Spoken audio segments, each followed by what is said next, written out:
Brazil के रियो में BRICS का 17वां शिखर सम्मेलन और मंच पर भारत के प्रधानमंत्री नरेंद्र मोदी की धमाकेदार एंट्री ने सबका ध्यान खींच लिया। दुनिया भर के ताकतवर नेता जहां हैरान रह गए, वहीं मोदी की ये उपस्थिति एक नए भारत की तस्वीर पेश कर रही थी। आत्मनिर्भर, निर्णायक और वैश्विक शक्ति संतुलन में अपनी अहम भूमिका जताता भारत। ब्रिक्स सम्मेलन में क्या हुआ, क्यों मोदी की एंट्री बनी चर्चा का विषय और क्या हैं इसके बड़े मायने, चलिए आपको दिखाते हैं रियो से ये एक्सक्लूसिव रिपोर्ट। ब्राजील के रियो डी जनेरियो से बड़ी खबर। 17वां BRICS सम्मेलन इतिहास में दर्ज हो गया, जहां दुनिया की 5 बड़ी ताकतों ने मिलकर आतंक और जुल्म के खिलाफ एक मजबूत आवाज बुलंद की। इस समिट में 31 पेज का 126 पॉइंट वाला जॉइंट डिक्लेरेशन जारी हुआ। इस घोषणा पत्र में पहलगाम आतंकी हमले की कड़ी निंदा की गई। वो हमला जिसे न सिर्फ भारत पर बल्कि पूरी इंसानियत पर हमला बताया गया। ब्रिक्स देशों ने ईरान पर इजराइल के हमले को भी अन्याय और अमन पर वार करार दिया। मंच पर प्रधानमंत्री नरेंद्र मोदी की आवाज गूंजी, पहलगाम का हमला सिर्फ भारत पर नहीं, पूरी इंसानियत पर चोट है। आतंकवाद की निंदा हमारा सिद्धांत होना चाहिए, किसी की सुविधा पर आधारित नहीं। PM ने कहा, 20वीं सदी में बनाई गई वैश्विक संस्थाएं 21वीं सदी की चुनौतियों से निपटने में नाकाम हैं। AI के दौर में तकनीक हर हफ्ते अपडेट होती है, लेकिन एक वैश्विक संस्थान 80 सालों में एक बार भी अपडेट नहीं होता। 20वीं सदी के टाइपराइटर 21वीं सदी के सॉफ्टवेयर को नहीं चला सकते। ब्राजील के रियो डी जनेरियो में BRICS सम्मेलन में प्रधानमंत्री नरेंद्र मोदी ने अपने संबोधन में कई अहम मुद्दों पर जोर दिया। उन्होंने कहा कि BRICS की असली ताकत इसकी विविधता और बहुध्रुवीय दुनिया में आपसी भरोसे में है। PM मोदी ने न्यू डेवलपमेंट बैंक को सलाह दी कि निवेश सोच समझकर करें और सिर्फ उन्हीं प्रोजेक्ट्स में पैसा लगाएं जो जरूरी हों,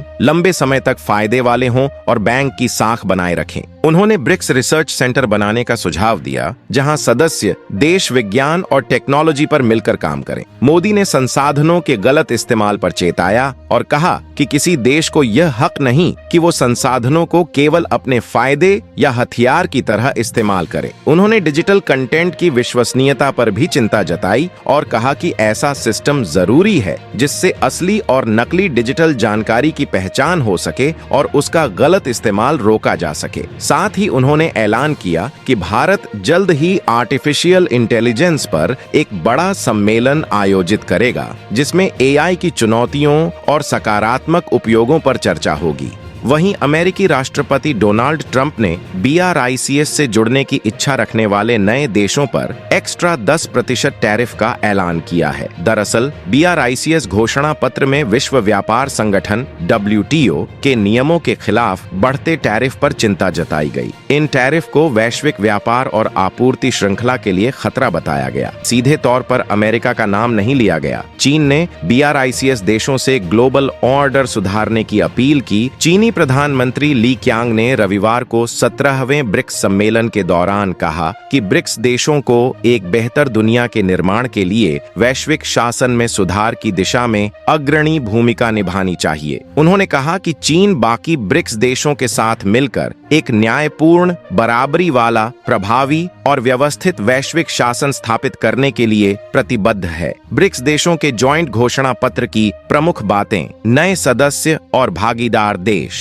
इंडोनेशिया को ब्रिक्स का पूर्ण सदस्य बनाया गया। Belarus, Bolivia, Kazakhstan, Cuba, Nigeria, Malaysia, Thailand, Vietnam, Uganda और उज्बेकिस्तान को ब्रिक्स भागीदार देश के रूप में शामिल किया गया। संयुक्त राष्ट्र में भारत और ब्राजील की भूमिका। चीन और रूस ने संयुक्त राष्ट्र, खास तौर पर सुरक्षा परिषद UNSC में भारत और ब्राजील की बड़ी भूमिका का समर्थन किया। आपकी जानकारी के लिए बता दूं कि ब्रिक्स क्या है, BRICS बनाने की जरूरत क्यों पड़ी और अब मैं आपको इसके कुछ मुख्य पहलुओं के बारे में बताता हूं। BRICS 11 प्रमुख उभरती हुई अर्थव्यवस्थाओं वाले देशों का एक समूह है। इनमें ब्राजील, रूस, भारत, चीन, दक्षिण अफ्रीका, मिस्र, इथियोपिया, ईरान, संयुक्त अरब अमीरात, UAE, सऊदी अरब और इंडोनेशिया शामिल हैं। इसका मकसद इन देशों के बीच आर्थिक, राजनीतिक और सामाजिक सहयोग को बढ़ावा देना है। इसमें शुरुआत में 4 देश थे जिसे BRIC कहा जाता था। यह नाम 2001 में गोल्डमैन सैक्स के अर्थशास्त्री जिम ओ'नील ने दिया था। तब उन्होंने कहा था कि ब्राजील, रूस, भारत और चीन आने वाले दशकों में वैश्विक अर्थव्यवस्था को आगे बढ़ाएंगे। बाद में ये देश एक साथ आए और इस नाम को अपनाया। सोवियत संघ के पतन के बाद और 2000 के शुरुआती सालों में दुनिया की अर्थव्यवस्था पर पश्चिमी देशों का दबदबा था। अमेरिका का डॉलर और अंतर्राष्ट्रीय संस्थाएं जैसे अंतर्राष्ट्रीय मुद्रा कोष IMF फैसले करती थीं। इस अमेरिकी दबदबे को कम करने के लिए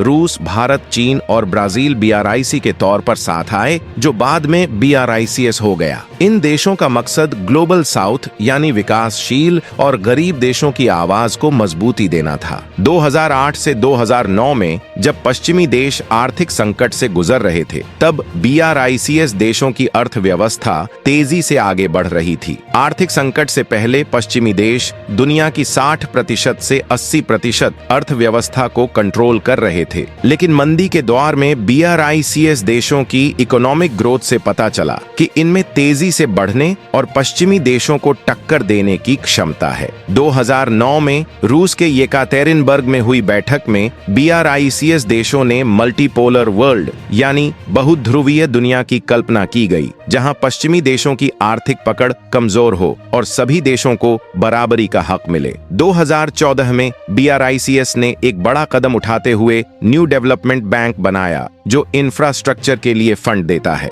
इसके साथ साथ एक रिजर्व फंड भी बनाया गया ताकि आर्थिक संकट के समय इन देशों को अमेरिकी डॉलर पर निर्भर न रहना पड़े। ब्राजील में हो रही BRICS समिट, खास क्यों ब्राजील के रियो डी जनेरियो में BRICS समिट 2025 का आयोजन ग्लोबल ऑन ऑर्डर के लिए ग्लोबल साउथ का सहयोग की थीम पर किया गया। इस बार होने वाली बैठक में पहली बार 10 सदस्य देश शामिल हुए। इसके अलावा 9 पार्टनर कंट्रीज ने भी हिस्सा लिया। ब्राजील के राष्ट्रपति लूला डी सिल्वा BRICS को पश्चिमी देशों के विरोधी के बजाय समावेशी संगठन के तौर पर पेश करने की कोशिश कर रहे हैं, जिसका मकसद समावेशी विकास, खाद्य सुरक्षा और क्लाइमेट जस्टिस जैसे मुद्दों पर बात करना है। पश्चिमी देशों के लिए BRICS एक चुनौती। BRICS देशों में लंबे समय से SWIFT की तरह अपना पेमेंट सिस्टम और नई करेंसी बनाने पर चर्चा होती रही है, लेकिन अब तक कोई ठोस फैसला नहीं हुआ। 2023 में ब्राजील के राष्ट्रपति लूला डा सिल्वा ने